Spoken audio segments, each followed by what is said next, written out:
Eccoci qua ragazzi, di nuovo in puntata, siamo arrivati, siamo tornati più carichi che mai. Buonasera, il nostro carissimo Crax, ben arrivato sulle Calice Nero. Allora, Ciao. oggi abbiamo una grandissima band, November's Doom, che è appunto la band Melodic Death, Melodic Doom, quindi uno dei nomi più importanti degli States, ma non parliamo, appunto non ci perdiamo in chiacchiere, e chiamiamo Mr. Paul. Welcome, Paul. Hey guys, Fantastic. good to see you. Great to see you. Thank you very Thanks much for having me. the opportunity. Ok, partiamo subito con la prima domanda, scontata, domanda di rito. Ci puoi fare un excursus, Paul, dalla carriera November Doom? Per quale motivo la band è nata, con quale criterio e con quali obiettivi allo stesso tempo si sono prefissati in November's Doom? Hey Paul, thanks to be our guest. It's Thank going you to very be a much. pleasure to share some of the insight with you today. Yeah, we start just with something really soft to give on us. It's kind of a ritual one.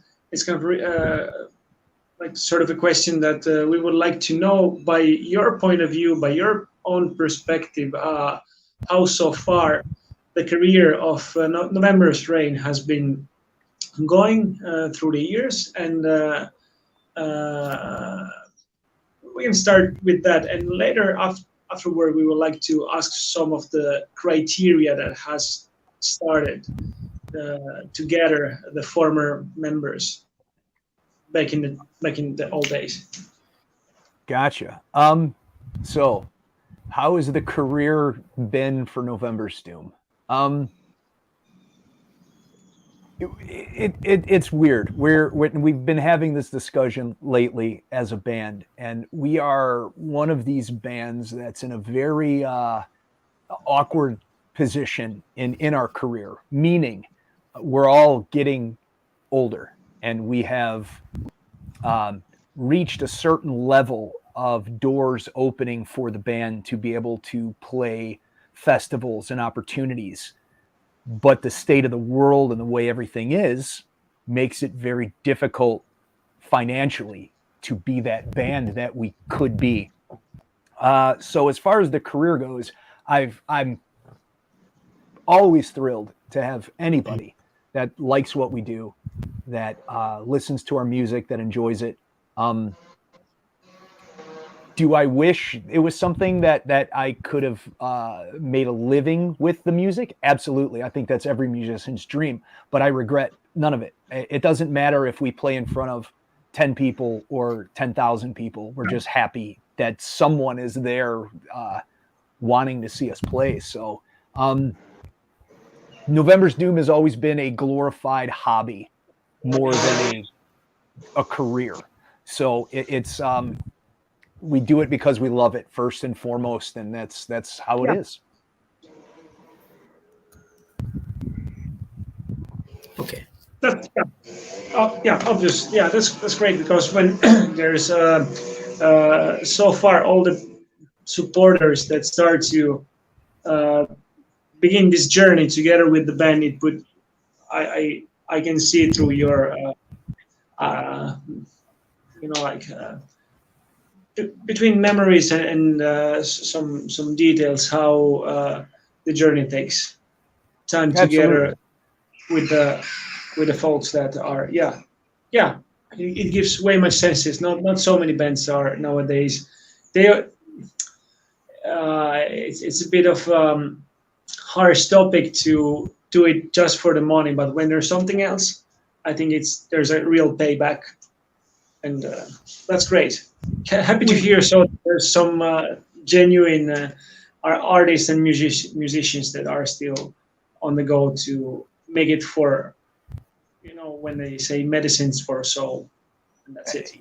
If we didn't do that, we couldn't be a band. I mean, if we were doing November's Doom strictly for financial gain, we wouldn't be a band, because they're really, I mean, we reached that level of success or fame or however you want to put it, in the shadow of a lot of other bands, even though we started before or at the same time, helped mold a genre, however you want to put it. But being from, the middle of America at a time where all eyes were on different parts of the world for this kind of music, I think we got overlooked until much later in our career. And I think if we would have been possibly recognized earlier on, if we lived somewhere different in the world or something along that way, the path might have been a little different for us along the way. We might have had a bit more financial success and been able to do more with the band. I think that's the hardest part of all of that. I think the financial success of your music allows you to do more with your music, and we've been limited to that because of finance. But again, no regrets. We're pretty happy with the way everything's turned out. Maintaining the attitude and the grip with the audience, I guess. Recognize. Okay, good. Right. I'm bounced to the Italian translation and then get back. Ok. Dunque, da che la band ha iniziato, diciamo, ad aggregarsi nel lontano 92, diciamo che insomma è stato sicuramente un periodo comune a tutte le band, il fatto di suonare per piacere. Cosa differenzia, penso, l'atteggiamento nel corso degli anni, visto che parliamo di carriera e di successo comunque legato al passaggio, diciamo, alla maturazione degli anni, porta i November's Doom a essere comunque principalmente legati a quello che il proprio pubblico vuole che continui a essere. Quindi non è solo un gioco di guadagni legati alla produzione dei dischi, ai concerti, alle label che analizzeremo più tardi. Insomma, cioè, è una questione di essere conformi a un culto, cioè nel senso, ci fossero anche 10 persone, come sono stati comunque i primi anni di passaggio, loro sono molto nei portavoce, loro sono molto comunque attaccati a quello che è un discorso più emotivo, quindi non è il caso di... il successo prima o poi arriva, però l'importante è non deludere chi poi... E noi lo sappiamo bene nel Calice Nero, visto che ci sono spesso delle band che rinunciano, ritardano, si fanno cercare le prime donne. Invece in questo caso notiamo ancora, per fortuna, una certa genuinità nel cercare di mantenere saldi i propri principi. Questo è quello che Paul ci racconta qua e ora.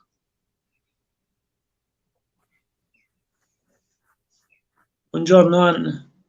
Yeah, we started to have some viewers. We have Anne Spence in here, and I'm sure that later than now we're going to. Doom Spotify for years. Admit I didn't know you weren't from Europe. Yeah, well, we get that a lot. We do get that a lot. We get a lot of fans that find us, listen to us, and exactly that, being on Spotify and things like that. Everything is so different these days. Not everyone is. I mean, if you buy a CD, you look at the liner notes maybe one time, and then you put it on your shelf, and you're going to listen to it somewhere else. So a lot of that information is, people don't see anymore. So I totally understand it.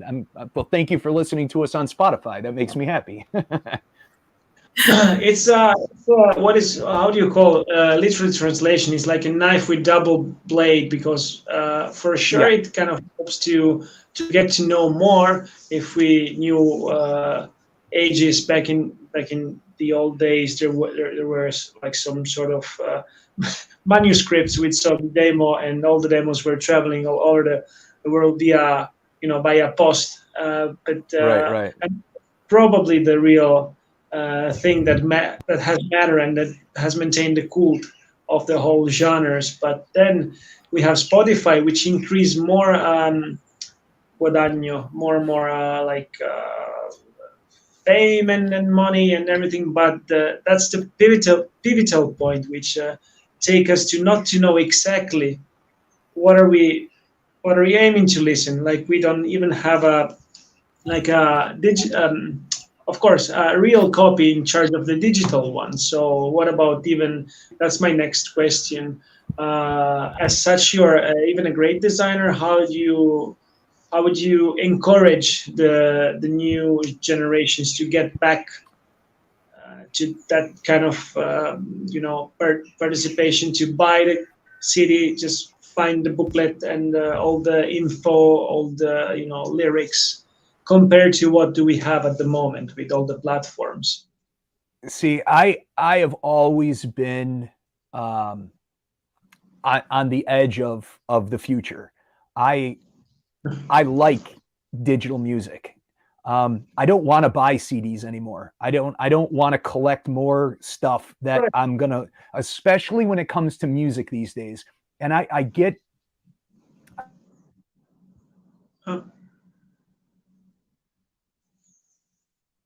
Sì, ragazzi, sono cose che succedono sicuramente.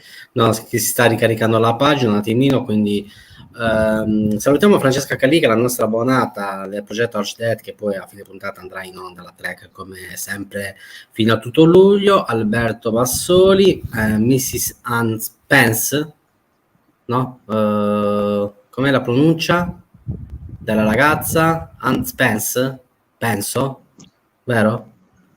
Penso che sia la pronuncia. Ok, quindi hello Han. Ok, vediamo un pochettino se riusciamo a riprendere appunto i collegamenti direttamente dagli Stati Uniti. Mi sono permesso di commentare la tua domanda con... eccolo qua.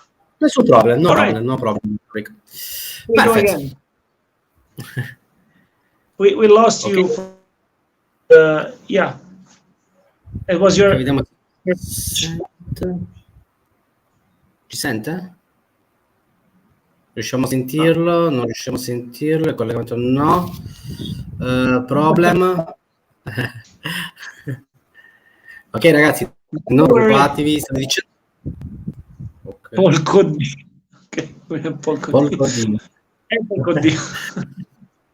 Allora, stavi dicendo Enrico? Così lasciamo un attimino, vedremo un attimino di risolvere il problema a Mr. Paul. Non troppo tempo. No, allora digli che è mutato. È mutato. Sì. Impossibile vedere. È mutato lui. È mutato. È mutato the microphone. Sì, the microphone. Come si dice mutato? Microphone. Yeah, right. Ok. Questo è il bello della diretta, insomma, non siamo in pre-registrazione, quindi ci piace anche. Allora, vediamo un pochettino se riusciamo a risolvere questo problema, perché ha il microfono mutato a posto Mr. Paul, direttamente da lui, perché io non riesco a smutarlo. Ok. Dimmi.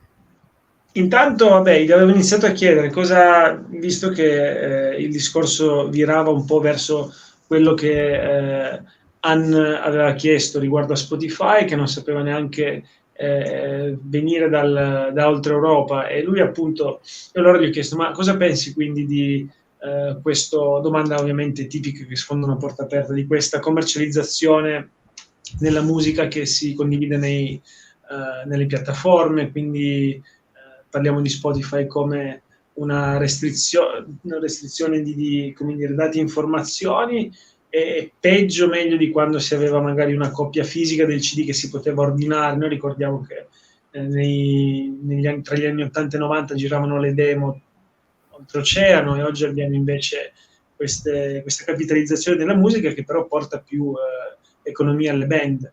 Quindi stavo per chiedergli cosa ne pensava. Incoraggiare le nuove generazioni a riprendere un po' di questa verve demodè oramai, che ritornerà in stile di acquistare, diciamo, avere proprio l'oggetto fisico, dove comunque c'è un booklet, ricordiamo. Noi ricordiamo anche che lui è un ottimo designer, ha lavorato per gruppi del calibro Catatonia e Skepticism, gran gruppo finlandese, e quindi stavamo iniziando a imbastire questo tipo di discorso che appunto iniziava con, e non so in che modo sarebbe finito, ce lo dirà tra poco, però sì, perché si sta per ricollegare, sta riavviando tutto, proprio adesso in privato. Certo. Okay. Ricordiamo che abbiamo una differenza di orario, poi comunque siamo in collegamento con Chicago, Illinois, quindi è un po', insomma, è più che normale fare questo. Ci credo che è normale.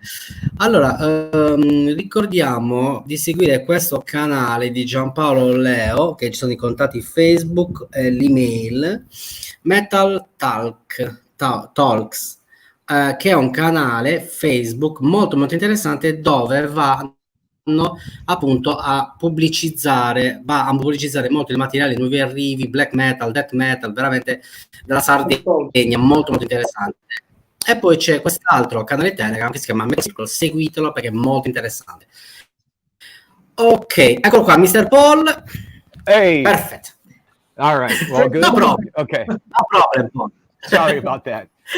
No, it gives more spice to the mix. It's so man. I was so concerned about setting up all the equipment. I actually, that was my fault. I forgot to plug in the laptop, so it died.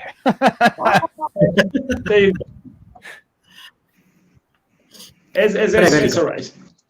All right. So I was saying,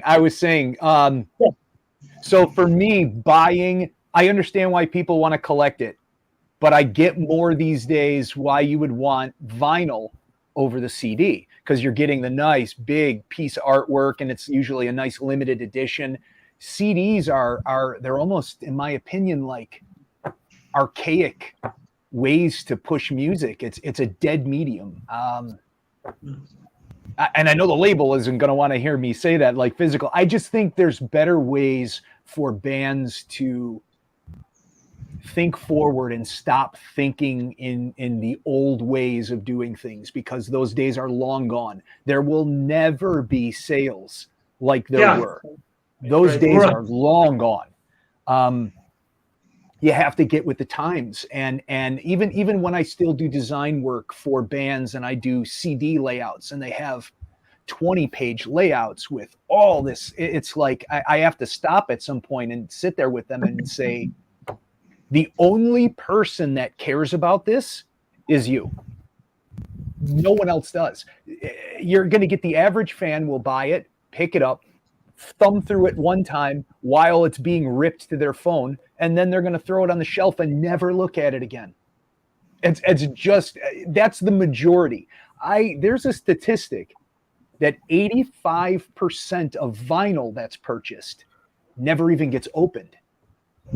Yeah, I agree. It's just collecting, because everyone uses Spotify and streaming these days. Everything. It's an important thing that people need to embrace, because that's all you've got right now. And how about tapes? Even pretty worse. It's even worse. You know what? As a musician, as someone that goes into the studio and puts forth that kind of time, money, and effort to get the best sounding recording you possibly can, and then to put it on some degenerating crappy audio tape. Nope. I want you to hear what we do, the best quality I can possibly get it to you, and tape is not one of them.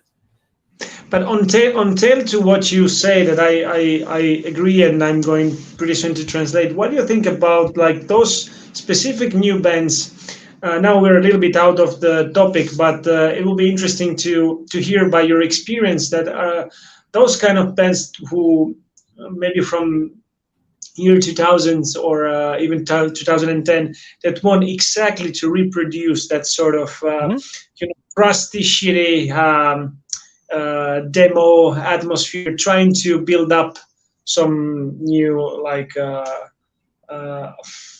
old vintage new sound. Like, how would they cope if they have all the tools to make like a pretty great like a master, but in the sense that they want by choices just to press the record and just jamming and doing the, like, what would be your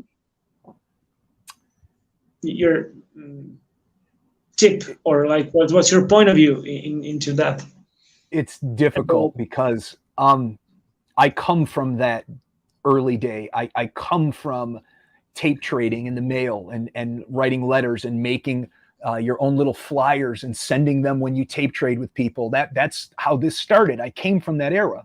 I feel that there will be musicians, there will be bands, and again, this is all my personal opinion. This doesn't even reflect the members of my own band. This is all my opinion on this. And I think some bands and some guys they'll use it as nostalgia, as a gimmick. Indeed. And it's not for the purity of the time. And we didn't do that because we loved it, and we did that because that's all we had. It was the cheapest and only way we were able to get our music out. Not because we listened to the cassette and went, "Oh my God, this sounds fantastic." It never did. And every time you play it, it degenerates. If you want to do that for nostalgia's sake, if it's a limited thing, okay. But if that's what you're putting out as a representation of your music, chances are you're going to struggle a little bit. I think nothing wrong with nostalgia, but we've got to find a way to be able to do it and use it in ways that make sense for a modern time, and not just for, hey, look what I got, and then it's going to go sit on the shelf. Because that's another thing too. I don't think a lot of people are listening to these cassettes. I think they're getting them for that nostalgic factor. It makes you feel like the old days, or makes these kids these days that didn't grow up with that have an experience similar to that. But it's not the same thing. It's a fake experience. You might like that cassette. You have no idea, sitting there in your room with 10 cassette decks, copying your own demo 10 times. It was a whole different animal back then. And why would you want to go back to that? I totally agree. It's like, it's like when you know how good it's like to make some creative, better progress, when you have actually live in behalf of what you have to do with the band by yourselves. Whether now it's just, I wouldn't really say easier, but easy to work with some pretty new, fresh tools and programs to just make it much better. Oh God, yes. Less consumpting and more just solid, especially in charge of the sound. That is what really comes out. You've got bands and kids these days on their laptops at home making better sounding demos than some bands are putting out records. I mean, the technology is there. Everybody can do this stuff from home with just a little bit of, knowledge, and the quality and everything. Even the talent of some of these kids these days. I mean, you go back to when we were in the late 80s and 90s, you played doom metal, you played slow because you weren't that good of a musician, and it was easier to do back then. These kids now I watch on YouTube that are like 8 years old and they're shredding on the guitar. I'm blown away at the talent of these kids. It's they have stepped up the game big time. Okay. Back to us. Dunque, a noi. Allora, appunto, c'è da dire che comunque con tutte, anche parlando della registrazione, shiftando da quello che poi la riproduzione della musica alla composizione, quindi alla registrazione, ai master e quant'altro, sicuramente oggi c'è molta più scelta e possibilità di poter creare un prodotto migliore con con meno risorse economiche, nel senso, quindi anche avere un buon, come dire, un buon solido album con una registrazione funzionale, che viene a costare anche meno, perché comunque loro parlano spesso come dire, venendo da una situazione in cui hanno dovuto necessariamente creare un loro genere o sottogenere, cercando di promuoversi da se stessi, di mandare i demo alle label, un po' come capita con i veri gruppi a cavallo degli 80 e 90. Ora che hanno la possibilità di poter, diciamo, contare su un prodotto più solido, più cazzuto, diciamo, c'è la possibilità di non andare necessariamente a riprendere come dire, nostalgia del prodotto registrato in sala, ma con quello che l'industria porta. Quindi c'è da dire che va bene per come promuovono perlomeno un nuovo suono, un nuovo sound che possa essere più delicato anche in termini di scelte. Quindi va benissimo che ci sia questo progresso anche nella scelta del prodotto musicale, che viene poi ovviamente elargito da quelle che sono le piattaforme. Quindi va bene registrare un disco diciamo con delle in un modo totalmente diverso da com'era in modo rudimentale anni fa, e poterlo poi portare tramite Spotify. Quindi vivono il tempo che abbiamo a disposizione con quanto abbiamo a disposizione. Mi sono un po' inarticolato, però abbiamo capito il concetto, penso.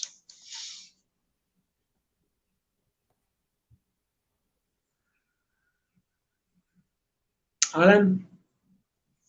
Eccomi qua, scusate, limpido come sempre, tecnico e preciso come sempre la traduzione, fluida. Allora, Mr. Paul, vediamo un attimino. Sei in mezzo alla natura, hai un quadro, un cavalletto, una tela, e all'interno della tua mente devi essere due persone in una. Un regista e un pittore. Come riesci queste due entità a portarle dalla tua mente verso la tela e creare un nuovo disco tramite il pennello, quindi tramite il disegno? Okay, that's very so Paul, that's really interesting. It's a bit of a visionary, but I guess you're hitting the rules in that. Okay. It really open up your mind. So if you are sitting on a nature and you have to kind of classify which kind of scenery are we going to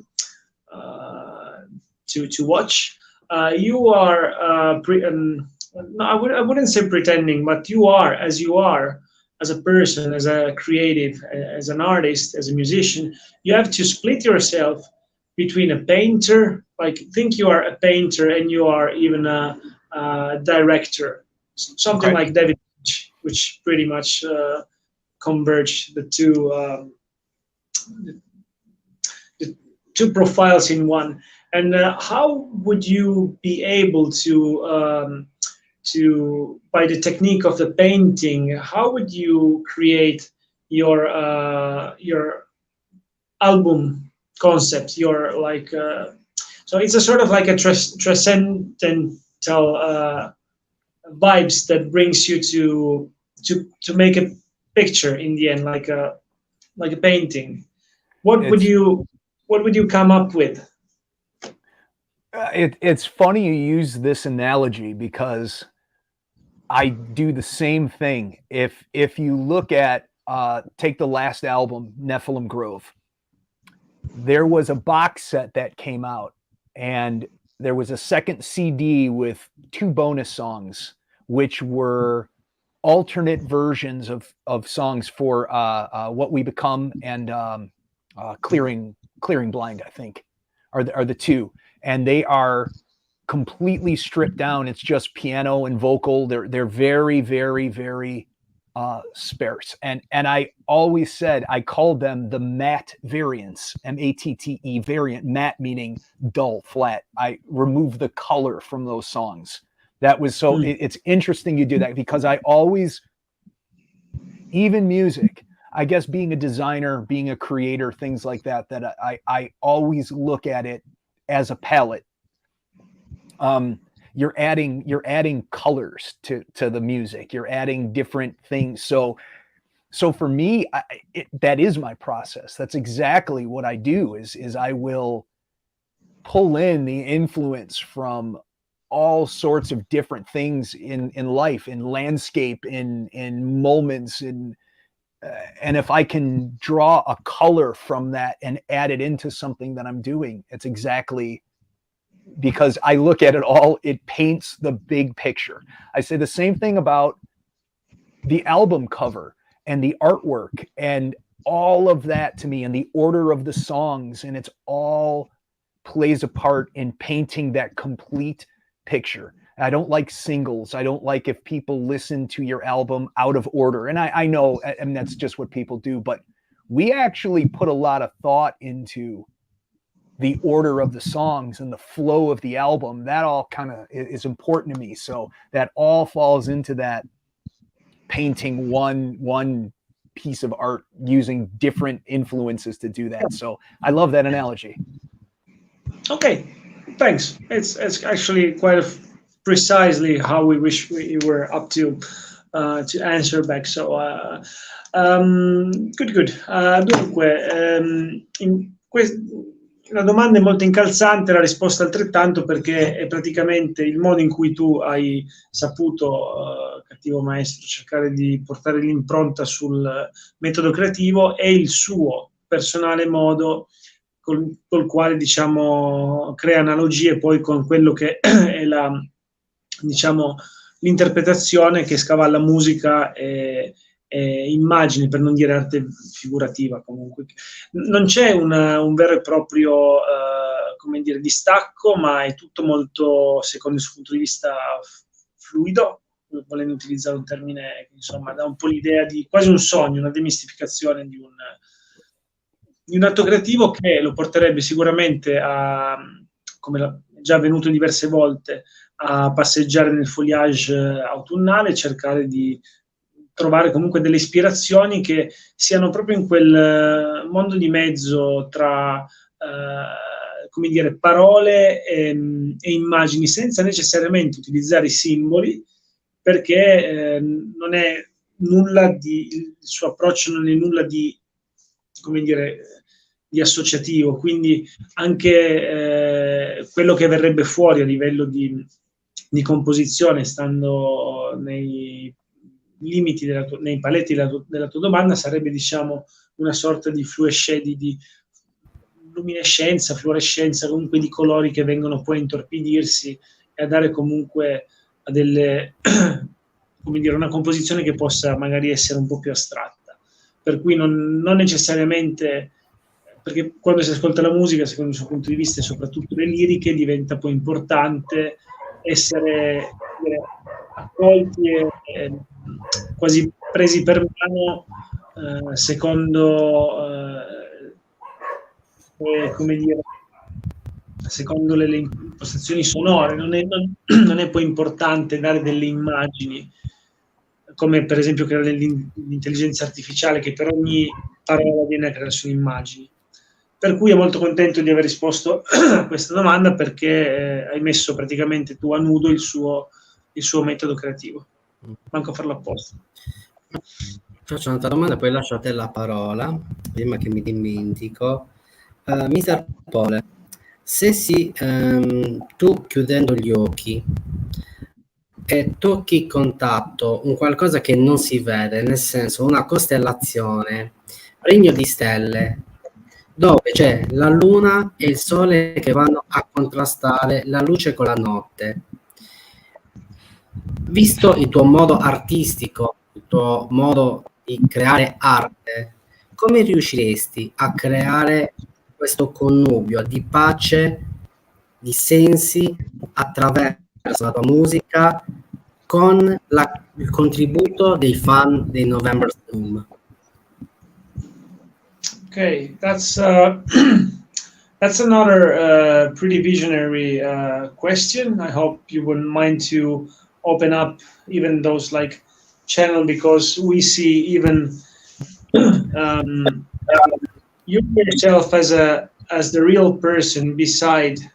I wouldn't even say the mask, but beside your first layer to be like a creative and an artist and a musician. So we're going to deep dive to the well of your creativity. So Okay. what would that be? How would you be able to create more of your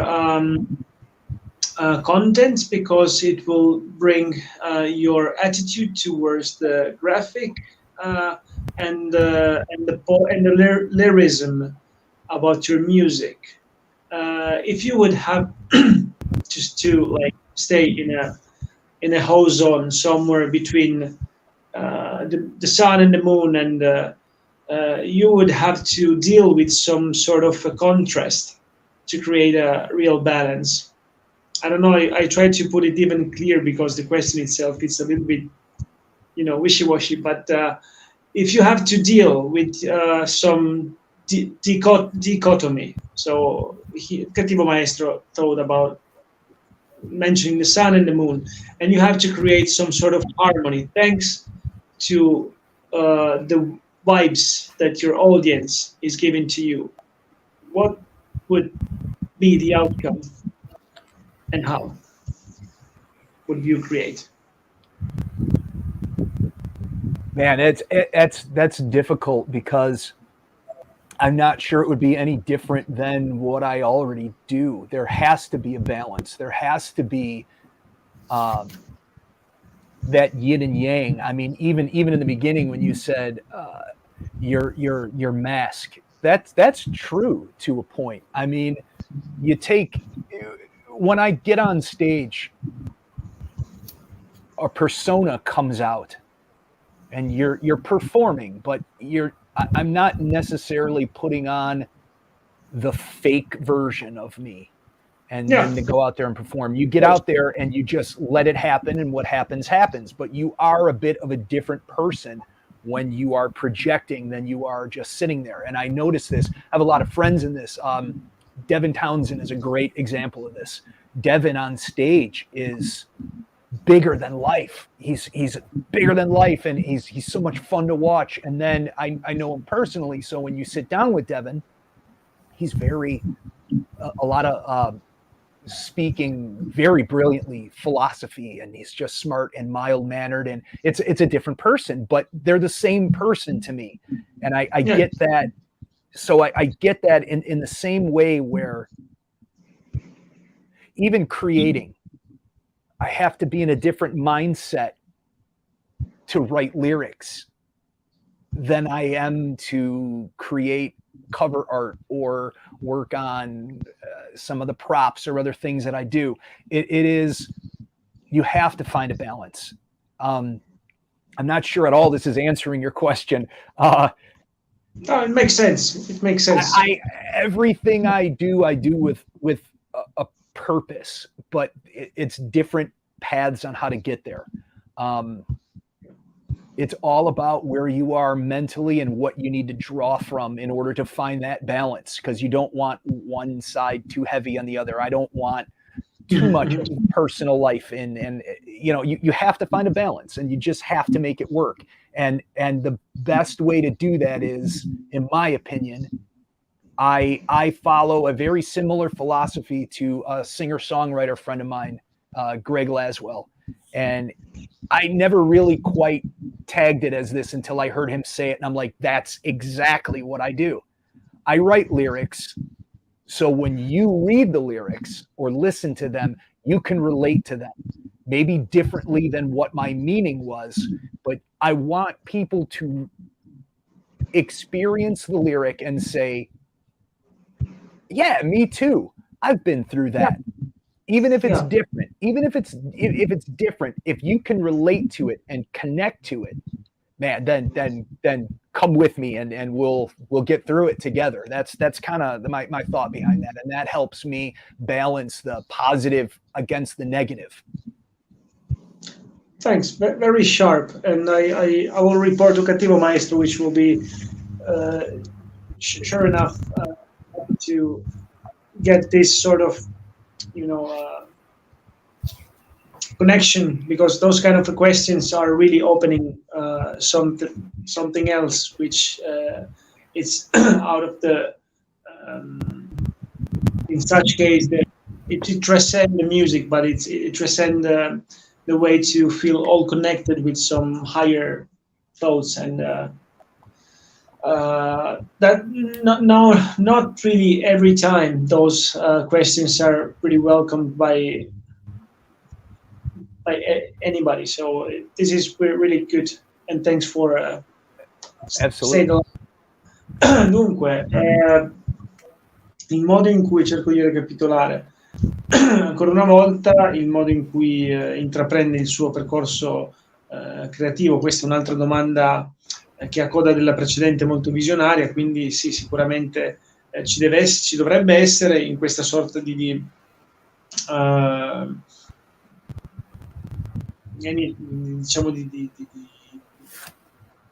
semisfera, una sorta di bilanciamento ovviamente tra il Sole e la Luna, ma tutto quello che viene a creare e che porta come partecipazione a una vita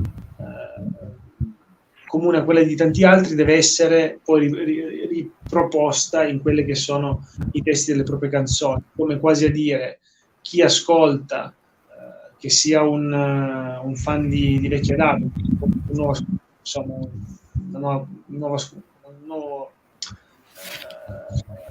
nuova persona che ascolta la musica dei Max Doom, viene da dire sì, ascolta la musica, ascolta il testo, dice sì, anche per me è così. Quindi trovare una specie di ricettacolo di idee che possa essere alla condivisione, quindi non è mai un atto performativo che porta per esempio lui, come il resto della band, a mettere una maschera in stage, nel palco, sicuramente c'è anche una fase necessaria per vestire quelle che sono le proprie licenze, però deve essere un'operazione più volta al collettivo. Quindi io posso intuire, ma possiamo anche chiederglielo più avanti, se quanta importanza ha l'evento live, perché io penso di aver capito che orientativamente l'ascolto di November's Doom sia più portato a essere messo, cioè che sia in cuffie, comunque che sia ascoltato in un posto in cui ci si possa pensare, ci si possa rivedere in quello che è poi un'intera comunità e l'intero mondo. Quindi sicuramente l'atto performativo live ha senso per chi sa, per chi conosce in modo molto ferrato non solo i testi, ma per chi apprezza questa sorta di incoraggiamento della band. Però ascoltare un disco e ascoltarlo col cuore piuttosto che come passatempo, sì, diventa poi anche molto importante per creare questa sorta di conchiglia che possa permeare poi altre tribù o comunità. Ecco, questo è riportato fedelmente da Paul. A te la prossima domanda. Ok, un attimino ragazzi. The problem, the connection è incredible. Ok, perfetto. A te la prossima domanda, Crax, prego. Okay, I go with something a bit more. Ci siamo? Yeah. So something a bit more pragmatic. Just talking about balance, as you cleverly say. But I have a few questions, and it will be: how is your? I have pretty many, but I start with two. How is your set? How is your gear when are you rehearsed on your rehearsing room, or how is your relationship so far with the former bands, with the former musicians of the band? Back in, if we take the 92 to 97 era. Yeah. And we start with those two, and then we can get along with one more. I would say out of all the ex-band members that were in November's Doom, I am still friendly with everybody. A couple of them I'm still very close with, some of my best friends, and some of them we really drifted apart. They were not happy at the time. The problem is when you get to a point and you're progressing your band and you want to be the best you can possibly be, and there is a member of the band who is not able to put forth what the rest of the band needs, you have to make a change for the betterment of the music. And if you're that musician or that person in the band that is on the receiving end of being let go because of their abilities, that can get personal, and that can get really difficult for everybody involved. No one wants to have that conversation with somebody, especially when you have a band and you have like these guys I've been with for so long. You travel the world with them. You're spending a lot of very tight quarters and time with these people. You have to get along. They become your family. They become like brothers. That's more what the band is. We fight like brothers, and then we're good. But sometimes you have to make a decision, and there are some hard feelings. And unfortunately, I do understand that, but I'm also not happy that you put me in that position to have to make that call because you weren't putting in the time that we needed. So you have to balance it in that way. I try not to take anything personally. I try to let everything be what's best for the overall product. It doesn't have to be the best for me. It has to be the best for the people that are going to spend their hard-earned money on something you do. It's got to be great. And if it can't be great and there's one thing holding it back from being great, you have to make that change. Yeah.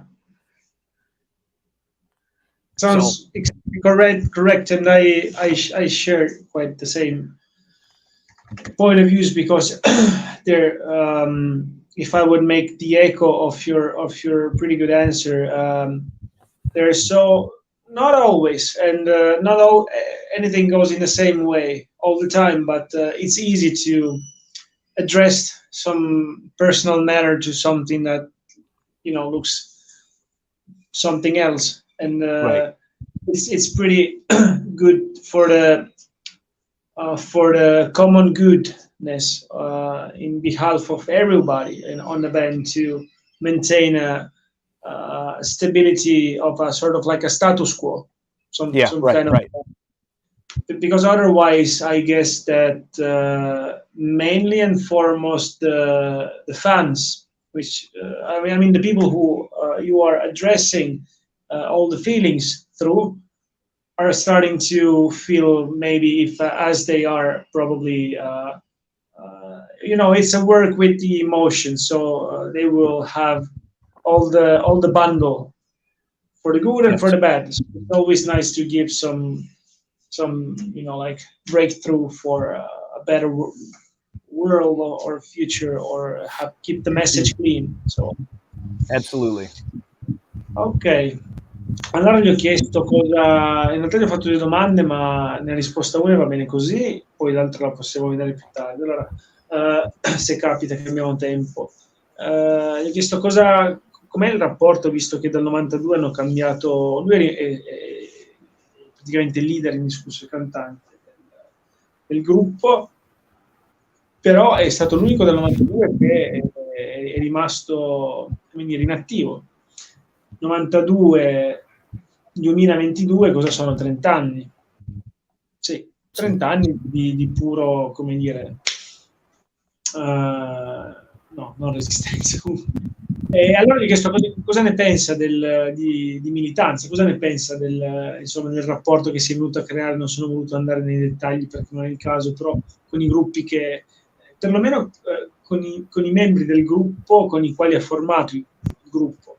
Ovviamente parla, come spesso capita, non a tutti i gruppi, però di cercare di avere sempre un punto della situazione che possa mantenere una stabilità per il bene del gruppo, aggiungendo a mio parere anche quello che poi il fan, l'ascoltatore comunque riceve come in qualità di energie. Quindi se c'è qualcosa all'interno del gruppo che non va bene, giustamente ci si cerca non di prendere nulla in modo personale, ma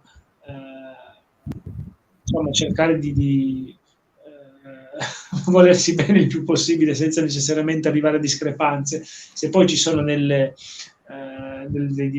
differenze di punti di vista, ovviamente è ovvio fare un check, una 2.0, per capire dove si va, perché se si va avanti assieme.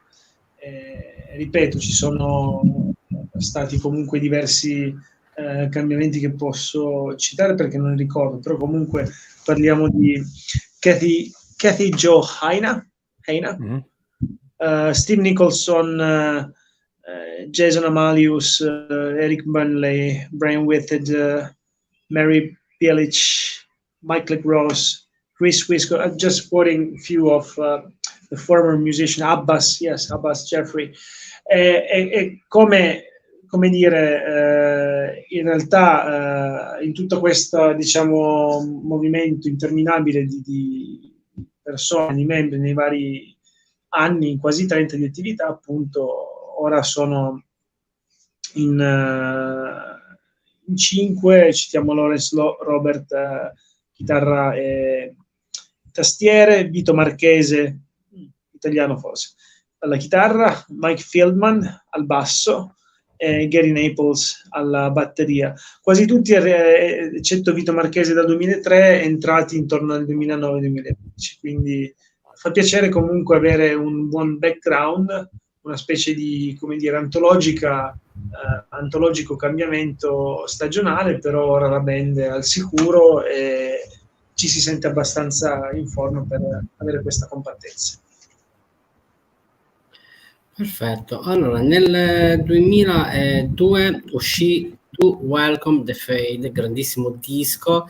La cover mi ha incuriosito particolarmente perché c'è una persona, non so se è di sesso femminile o maschile, ma penso femminile, dietro a dei chiodi.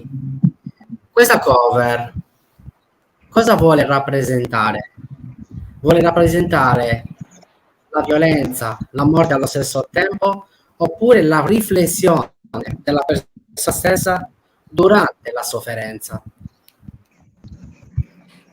Hai parlato di Of Sculpture, Eli and Stone Flowers, Alan, giusto? To Welcome the Fade. No, To Welcome the Fade. Welcome the Fade. Okay, there is this one cover, To Welcome the Fade, released 2002, which depicted like a female shape between some stretched up with some nails. And Cattivo Maestro would love to know how should be the idea beside that, or how did you came up with? Okay. So To Welcome the Fade was a turning point in my creativity, meaning that it is the first album that I truly wrote with my heart on my sleeve, and I was as honest about what was going on in my life as I possibly could. What that cover represents, right around that time in my life, I was diagnosed with a spine disease. And it is a degenerative disease which is breaking down the discs in my spine, collapsing my spine on itself. So it keeps me in constant pain. And that moment in my life, I had gone in for a lot of different procedures to try to find a cure or a fix for my disease. And one of them was injections in the spine like that and it was not a pleasant experience to go through. And that was kind of like a visual representation. I was talking with the artist Travis Smith at the time, and we were going over everything in my life at that time. And this is some of the things that we came up with to accurately represent how I felt mentally and physically.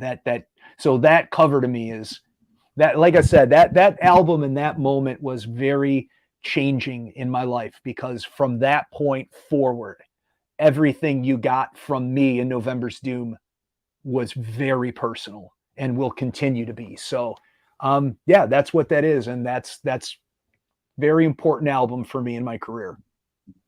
Oh man, and I'm just complaining because it has been taking me two small prolapses a week ago. You are, everybody has something that they have to deal with. This is just what I have to deal with, and it's been a very long time, and I've learned to manage a lot of aspects. So it's better than it was back then. I was also real big. I lost a lot of weight because of my spine. I had to get healthy, and yeah, so I made all the right choices. So I'm all good. And how sweet, how grateful such you have this predisposition to be an enchanting musician and the artist, that you were able up yourself to find some way to channel all the pain and all the grief you have had. So I have to create. I have to just keep creating. I create music. I write lyrics. I make a lot of my entire work is creating. That's all I do. So it goes in a sort of like gothic aesthetic in a way. Not, of course, pretty nice to stay with pain, but maybe stretching the edge of your extremes would have like reassemble some very sweet and beautiful notes or concepts within. I think through my pain, mental, physical, whatever it may be, I truly believe that you get the best art through emotion, pain, anger, love, anything. Your best work comes out of passion and emotion. And I do believe it's helped me. I don't think I would have been able to be as honest with the fans of our music, and even honest with myself, if I didn't have that outlet in life. It's being a creator in any artistic way is therapy for mental health. And it's something that I think people really, you need to take care of your mental health. Yeah. Dunque, in realtà ci rivela qualcosa che forse non potevamo sapere, o magari chi lo sa, però qua c'è una storia, diciamo, di vita vissuta sua personale, per cui lui ha avuto una sorta di problema disfunzionale alla colonna vertebrale, quindi possiamo immaginare, ci scusiamo della gaffa di aver dato figura femminile, però vabbè, è una figura effettivamente effemerica. E quindi ha voluto rappresentare attraverso quell'album, che ha completamente ricambiato, diciamo, l'assetto dei November's Doom in qualità di compositore, arrangiamenti, cioè di composizione, arrangiamenti, parti strumentali, e quindi è stato il primo album che ha messo a nudo il suo, come dire, questa sua forma di malattia, con la quale, diciamo, dalla quale ne è uscito comunque un vincitore. E il riferimento ai chiodi, quelle erano, come dire, punture che ha dovuto, di iniezioni che ha dovuto, diciamo, avere, quindi è stato forse un po' un modo catartico per rappresentare quello che è stato un periodo legato a sofferenza, turpi, dolore fisico, dolore mentale, e lui è molto soddisfatto e siamo probabilmente tutti d'accordo anche legandolo a un'estetica non lo so, del Doom non lo so, però del Gothic, quindi di avere questa come fonte di creatività, questo dolore lancinante che comunque l'ha portato a uscirne fuori quasi come se fosse l'unica vera medicina. Quindi questo è quello che si cela dietro il messaggio, non possiamo dire subliminale perché dovremmo sapere dai fan che insomma seguono la band da sempre, magari in qualche release avrà sicuramente parlato della sua disfunzione, però a chi appunto non conosce ancora la band consigliamo di farlo vivamente con i link che aggiungeremo, di avere queste backstories, cioè queste situazioni legate proprio a quello che è poi la vita personale, che a rigor di logica è quella che trascende con l'arte, con la musica, con la sapienza. Ok, allora ricordiamo nuovamente che oggi abbiamo niente poco di meno che Paul di November's Doom, veramente fantastic band, dove si vanno a incanalare degli elementi del death metal con il doom e il melodic, quindi quando si è trascritta appunto nella locandina la parola eleganza, elegant, è correct, cioè corretto, perché è un'intervista molto elegante, quindi ringraziamo Paul, perché per noi del Calice Nero è un vero onore. Prima di appunto di congedare il Mr. Paul, naturalmente lo avremo in seconda parte, infatti Mr. Paul quando appunto si lavorerà sul nuovo disco e appunto sul live eccetera eccetera, lo avremo con tantissimo piacere e con tanto onore. Lascio a te l'ultima domanda del Calice Nero, la domanda appunto che sai il marchio di fabbrica. Okay, you see that? It's a Calice. Yes. Or maybe, actually, it's a small pyre, but let's anyway figure it out that it's like a Calice, and it's the logo of the format. It's called Calice Nero, which is the like black Calice.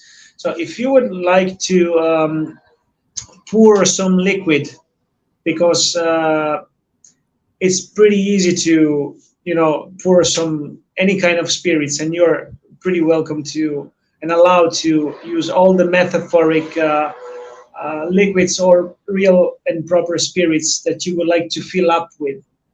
What would be the cosmic shake? What would you? Man, that's a good question. I like several things.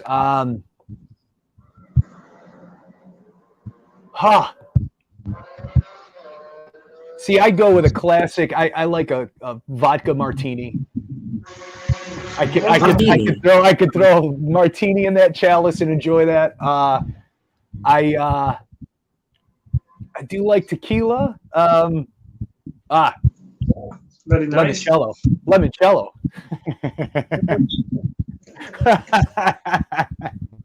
Last time we were in Italy, they lined us up with the limoncello shots.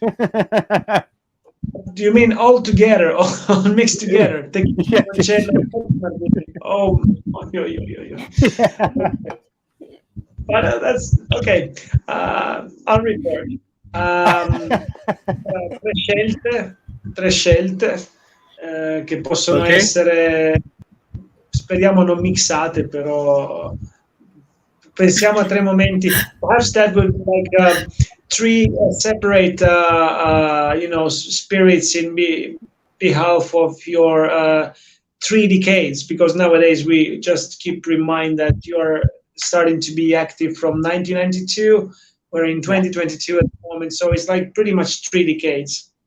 So maybe we should see those 3 elements in 3 different period of your career. You can do vodka, limoncello, and what would tequila. Well, you can throw a little tequila in there. That'll work. Ok, allora mi sono spinto a cercare perché altrimenti sarebbe stato veramente inascoltabile, perché aveva pensato a tequila, limoncello e vodka martini tutti assieme. Ho detto no, aspetta un attimo, facciamo magari, visto che sono 3 e sono 30 anni, di dividere in vari periodi, quindi altrimenti sarebbe veramente il solo a poterla bere. Quindi sì, inizierebbe col limoncello per proseguire con la vodka, quindi limoncello 92-2002, vodka 2002-2012, tequila 2013. Fantastico, Paul, fantastico. Very cool. No, veramente, Paul, grazie di cuore per questa intervista, è stato veramente un onore, un piacere, è stato figo. Grazie della tua disponibilità di rispondere sempre su Messenger, perché sei stata veramente una persona stupenda. Molti gruppi grossi e gruppi piccoli devono imparare da te, appunto, per interagire chi vuole fare le interviste, quindi veramente un grazie di cuore e ti auguriamo il meglio sia nella vita privata che nella vita, appunto, November Doom. That's a big fat thanks for your availability to be to share with us some pretty pearl of acknowledgement that I'm sure that new either remote bands or active bands from, well, so far has to like take some direction where you're leading what are actually more of the values. I'm sure we haven't spoke yet. Again, that will be for a second review if you're up to join Absolutely. us back. We will be have another more topics about like some of the, as we were mentioned, the gears, the music. That was more like introduction, but I think as you have been answered to even the kind of like weird or kinky questions, you have been pretty open to give a chance to get to know something more, because all Absolutely. the bands can show all the muscles to keep say that their music is always like pretty awesome, and there's a lot of tough, and well, of course through the years it comes even the like some that kind of like dark times, but that's such its life. So I think there's no difference between musicians or like artists or average men, like we all are. In a way, we can even shine way much more. So our wish is for you is to keep lead these blessings that you emanate with those nice talks that we can continue to purge on in this channel with you. In whenever you have time, in a couple of months, we will be back to knock Sounds on good. your door. I would be more than happy to be there for you. Yeah, great. So sì, accetta per una seconda intervista nel quale sicuramente si potrà parlare di qualcosa di un po' più tecnico. Gli ho fatto i complimenti per la sua disponibilità, per il modo in cui ha risposto alle domande. Sappiamo che alcune domande per molti musicisti possono essere quasi dei tabù, perché quando si tratta di entrare poi nel personale, nella parte anche emotiva che non è da nascondere, non so cosa ne pensi, Alan, ci si fa sempre un passo, perché allora diciamo, mio Dio, allora cosa devo pensare se io fossi un colore, cioè, allora invece apprendiamo da Paul che con molta umiltà, onestà, con forza di raccoglimento si riesce comunque ad avere anche un lato buono di quello che non è solo un gioco, ma è il raccontarsi e il condividere esperienze. Quindi avanti tutta così. Abbiamo ancora Alberto Bassoli. Ciao Alberto. Ok, questo si pronuncia in base alla vodka. Sì, siamo contenti, direi che la missione per oggi. Scusami Alberto. Grande. Ok, thank you very much, very honor. Thank you Paul. Thank you guys very much. We'll be back. Bye Paul. It's Take a care. pleasure. It's a lot. Have a good day. Thank you. You too. Take care, guys. Bye. Ok ragazzi, allora limoncello tequila mica male, scusa cattivo maestro, non è una cosa importantissima, ma pronunci con l'accento sbagliato no, è giusto, no, è giusto dirlo, ci mancherebbe altro Alberto. Quindi la pronuncia corretta com'è? La pronuncia di cosa? Alberto, appunto del cognome, perché non voglio assolutamente sbagliare il cognome, quindi ce lo dirà lui come appunto la pronuncia corretta. No, hai fatto benissimo comunque Alberto, ti mandiamo un abbraccio, grazie di tutto del supporto. Allora ragazzi, grazie mille appunto a Mr. Crux, interviste incredibili oggi con il November's Doom, grandissima intervista. E allora andiamo a cominciare questo video, appunto questa video puntata con una track appunto del progetto Archdead Francesca Calì, che è un'abbonata del canale, e andiamoci ad ascoltare la track niente poco di meno che Pretty Kill Archdead. Buon ascolto.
Perfetto, appunto, mister Alberto ci ha detto appunto come si pronuncia il suo nome senza mettere l'accento appunto finale. Grazie Alberto, grazie mille al progetto Arch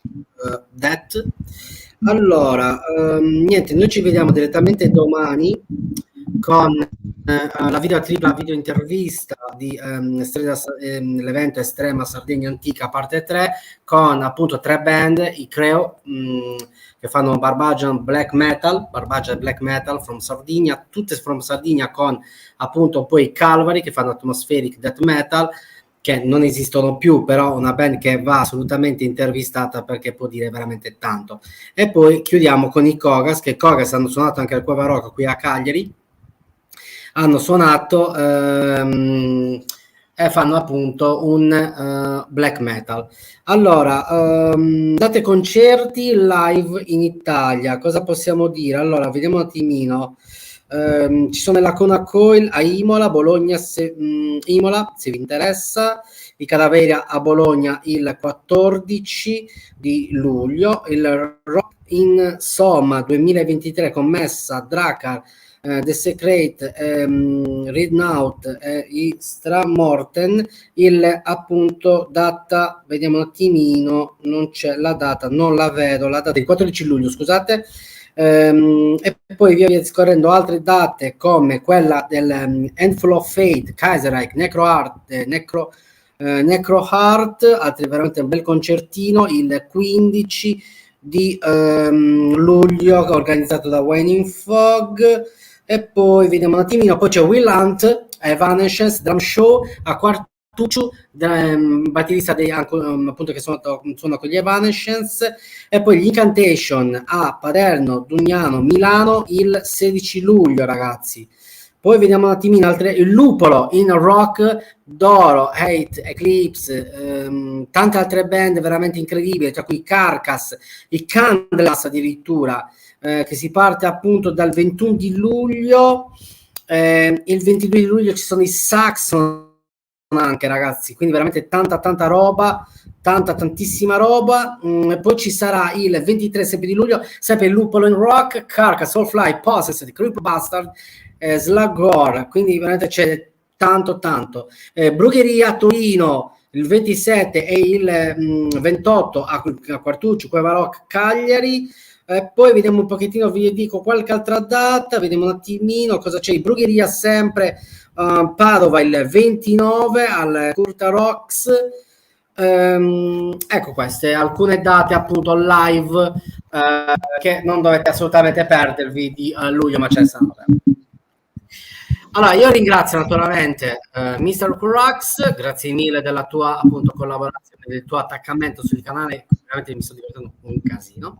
Quindi ti mando un abbraccio, collegamento oggi ragazzi, Sardegna, Finlandia, Chicago. Quindi, ragazzi, niente. Ti auguro una buona serata, cracks. A presto. Altrettanto. È un piacere vederci presto per la prossima. Un abbraccio. Ci puoi contare. Allora ragazzi, niente, il grande spettacolo non si fermerà mai, il sacro codice d'onore 000. Ecco qua abbiamo visto una cosa che potrebbe visualizzare molto gli appetiti. Allora ragazzi, poi la morte vi renderà liberi e niente, questo è tutto. Ci vediamo direttamente domani. Vi auguro buonanotte, una buona cena e una buona serata. Au revoir.